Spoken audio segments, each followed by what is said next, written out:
A very good evening once again, and many thanks for tuning in the news with details with me, Ethan Tashabia. Now, this Thursday, Foreign Affairs Minister Vincent Biruta began his official bilateral visit to Russia. Earlier today, he met with his Russian counterpart Sergei Lavrov, and the two ministers addressed the media in Moscow. We have more of this report. Dr. Vincent Biruta held a press conference in Moscow, Russia, where he was accompanied by his counterpart, Sergei Lavrov, who praised Rwanda's contribution to the region, both in terms of security and cooperation. After bilateral talks, Minister Biruta and Sergei Lavrov briefed the media on the key issues discussed. Lavrov said that together they touched base on the relationship between Rwanda and Russia and a follow-up on the issues discussed by President Kagame and President Putin during Kagame's visit to Russia in 2018 and in Sochi in 2019. First off, we have agreed to boost cooperation and efforts to improve trade between Russia and Rwanda. It is growing, but the total amount is still very modest, and we have also agreed to improve relations and improve cooperation on a number of investment and cooperation projects in energy, in peaceful nuclear energy, in mineral resources, exploration, in medicine, healthcare and agriculture.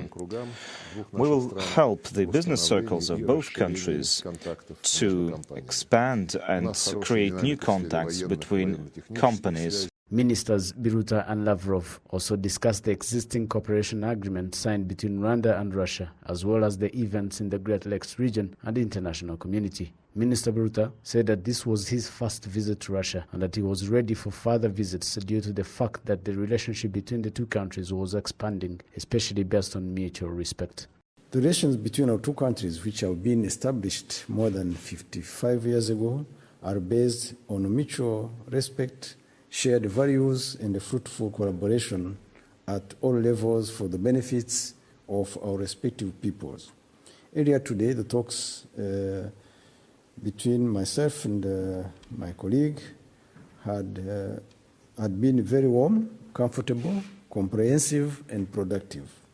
We touched on our cooperation at the bilateral and multilateral levels and explored the new potential areas of partnership between our two countries, including trade and investment. Despite the fact that so many things are changing in our world, our time-tested and trust-based relationship remains very strong and continues to grow. I would like to take this opportunity to express my appreciation for the support we got from the government of Russia last year as we were battling the first wave of COVID-19 pandemic. There were test kits that were shipped to Rwanda by our government in order to support our efforts against this pandemic. Minister Biruta praised the way Russia has helped Rwanda to cope with COVID-19 and in terms of energy, especially in Rwanda's plan to develop nuclear power. Still on matters international relations, this Thursday afternoon at Village Rugwiro, President Paul Kagame received Ambassador Latuti Zawed, the outgoing Ethiopian ambassador to Rwanda, and the Ambassador Ernest Jumbe Mangu, the outgoing Tanzanian High Commissioner to Rwanda. Also this Thursday, President Paul Kagame also received a delegation from Mozambique led by Carlos Mesquita, Minister of Industry and Commerce, who brought a message from the Mozambican President Filipe Nyusi. The meeting discussed key areas of cooperation between the two countries. Now, the Mozambican government plans to open its embassy in Kigali, while Rwanda also plans to launch its Rwandair's passenger flights to Mozambique as part of the broader plan to strengthen the already thriving bilateral relations between the two countries. Innocent Mugabo has this report. On the second day of their visit to Rwanda, the Mozambican delegation on Thursday presented to the Rwandan private sector the opportunities for trade and investment in Mozambique. The investment opportunities are in the sectors of infrastructure, medicine, construction, agriculture and animal husbandry, industry and more.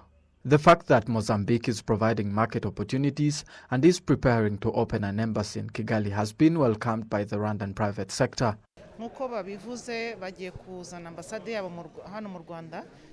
According to them, they are going to bring their embassy here to Rwanda. Then that will easily facilitate the acquisition of travel documents to Mozambique. Once that is done, it will increase investment and trade cooperation between the two countries. Among other things, they explained to us that their investment agency would help those Rwandan businesses who want to invest in their country. That confidence has been given to us, and I feel we can rely on it to look at the opportunity without being afraid to invest.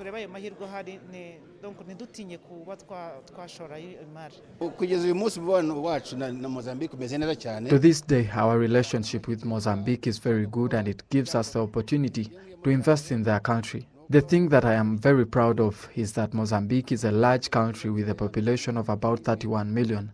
The other is surrounded by 8 countries, and among them are landlocked countries. So when you invest in such a country, you are opening your business to a very large market within the SADC region. Having our embassy in Mozambique will also greatly help us as well.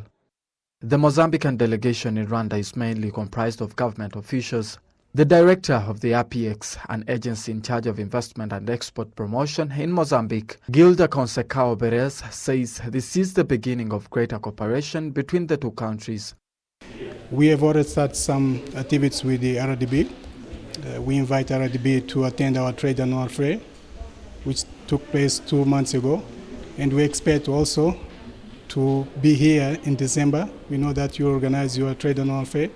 And if the right conditions are created, for sure we'll be here with the business delegation so that they can see, being here, they can see the opportunity that they can explore in terms of investments and business opportunities.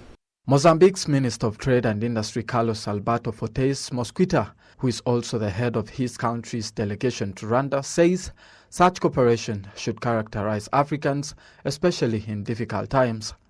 Atmosphere that we are having concerning the pandemic, unfortunately, pose different steps towards decisions that we have to make in order at this stage to recover the economy, but having always in mind that working together we can do much better than standing alone. And this is what we'd like to continue to enforce between our two governments. There is no one that is going to do the development of our countries on our behalf. It will require a lot of sacrifice and a lot of efforts from ourselves, we locals. We are not going to buy it. No one is going to give it for free from the Westerns or whatever you want to say. Conditions are here, raw materials are here, human capacity is here. So it's up to us to decide which route we should take to make it easier, the implementation of all these projects for the betterment of the next generations. In order to strengthen trade, the Rwandan government plans to launch Rwanda's passenger flight Maputo, which will connect the two countries even more. Many thanks, Innocent, for that report. Now, Oswald Rurangwa, a genocide fugitive, today arrived at Kigali International Airport following his deportation from the United States of America.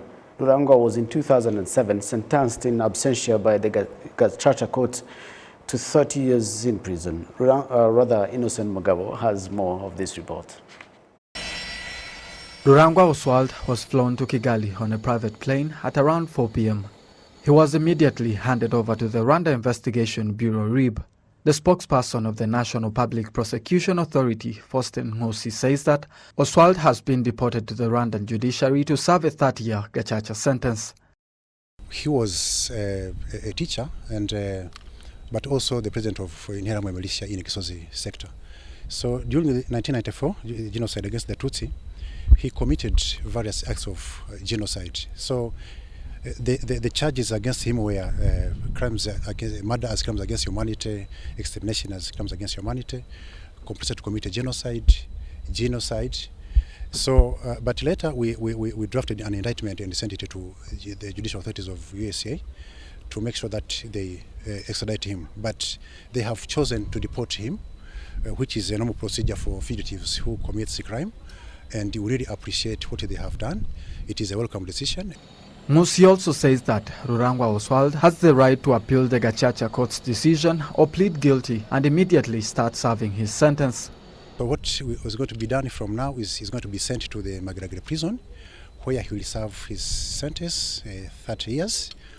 But he still has the rights to exhaust the other rights for appeal. So our criminal procedure code provides the right to revise this judgment in ordinary courts, which I think is going to be done by him. That's what we expect. But also, as you have seen, the Rwanda Bar Association assigned a duty counsel, a lawyer, who will assist him in all these procedures. Oswald Rurangwa becomes the 6th Rwandan to be deported by the United States and handed over to the Rwandan judiciary from the 23 people that Rwanda issued arrest warrants. Rwanda has so far sent 1,146 papers to various countries demanding the arrest of genocide suspects. So far, 27 have already been apprehended. Innocent Mugabo, RTV News. Thank you, Innocent, for that report. Now, institutions that promote women empowerment say that when a woman is empowered and is placed in this decision-making positions, it expands her mind, hence making a greater contribution to the development of her home and that of the country. Jen Motoni has this report. The Ministry of Gender and Family Promotion says that while there has been a significant step forward in terms of women participating in decision-making positions, there is still a gap in women participation in the local government. Under the local administrative council level, women contribute more than 40%, while in the executive committee, there are a few, while among the district leaders in charge of economics, women are only 10%. This Thursday, a local NGO that promotes women empowerment, Haguruka, released its research findings on some of the major obstacles women face in regards to the reasons why the number of women take up decision-making bodies. Home responsibilities ought to be fulfilled by women. Make it hard for them to add on other responsibilities. They need role models or their fellow women in the authority positions who can inspire them and share with them their journeys of how they managed to get there or do it all. There is also the factor of lack of self-confidence due to the stigma around the idea, hence women having an immense fear of losing. On the other hand, women say that some things need to be done to increase the number of women in executive positions. We have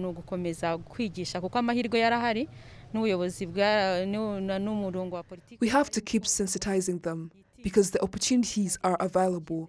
And there is a policy line encouraging women to be confident and take up positions in decision-making bodies. When we say gender balance, it means that both men and women have equal opportunities, although there are some who still believe that some jobs or positions are only meant for men or others for women.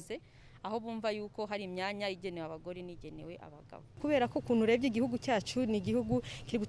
country has developed in terms of technology, so women should use it to get informed. Research has shown that there is an issue of women not having information on what's going on. Technology can also be helpful by making it easier for her to do her home activities, whereby she can use it to order items or groceries online. Most of us don't get the courage because we have a lot of home responsibilities.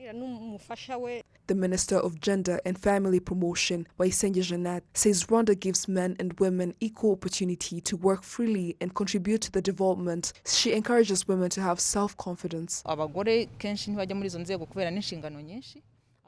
A lot of women are scared to take up executive positions because they find it challenging to meet both home responsibilities and work responsibilities. But when a woman knows she has full support from her own family, including children and her husband, it boosts her confidence. When families are flourishing, the country flourishes or develops as well. By taking those positions, it widens her mindset, hence improving her livelihood and having her own savings.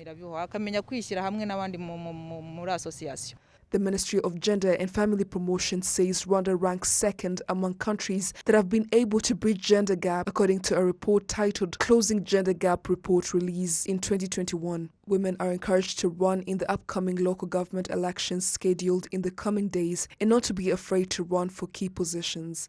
Jane Mutoni, RTV News.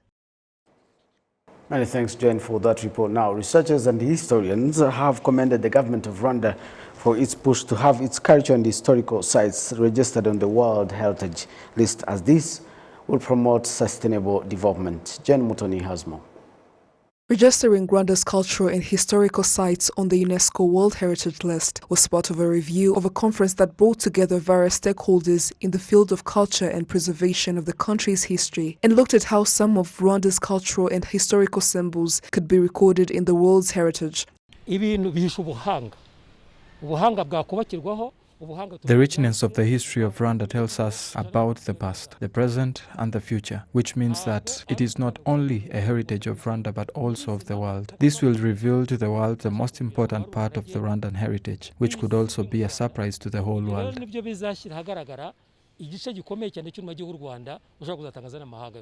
Among the things that Rwanda requested to be recorded in the world's heritage are the 4 genocide memorials, which are the Gisozi, Nyamata, Murambi, and Bisesero genocide memorials, and have already been placed on the provisional list. Nyungwe National Park is also planned to be included in the World Heritage and later on Mukura and Gishwati National Park. The Director of Culture, Social and Human Sciences, Kajuga Jerome, explained some of the reasons why registering Rwanda's natural heritage in the World's Heritage List may take a while, yet an agreement on the protection and preservation of its cultural and natural heritage was signed in 1972. The previous policies of the United Nations were far more destructive than the constructs. The culture was only seen in the elites and traditional dances, yet there is more to it, like the natural heritage that could be a source of knowledge and economy. State Minister in charge of culture in the Ministry of Youth and Culture, Wamhorichi Edward, says that the fact that the culture was distorted by colonization should be a lesson for Rwandans to protect its heritage, even if it's based on bad history. The International Convention on Culture and Heritage signed by Rwanda, including the 1954 Convention on the Preservation of Heritage during the War and the 1970s on the Prevention of Trade and the Transfer of Illegal Cultural Heritage, and which in 2005 focuses on a network of cultural symbols and others. Jane Mutoni, RTV News.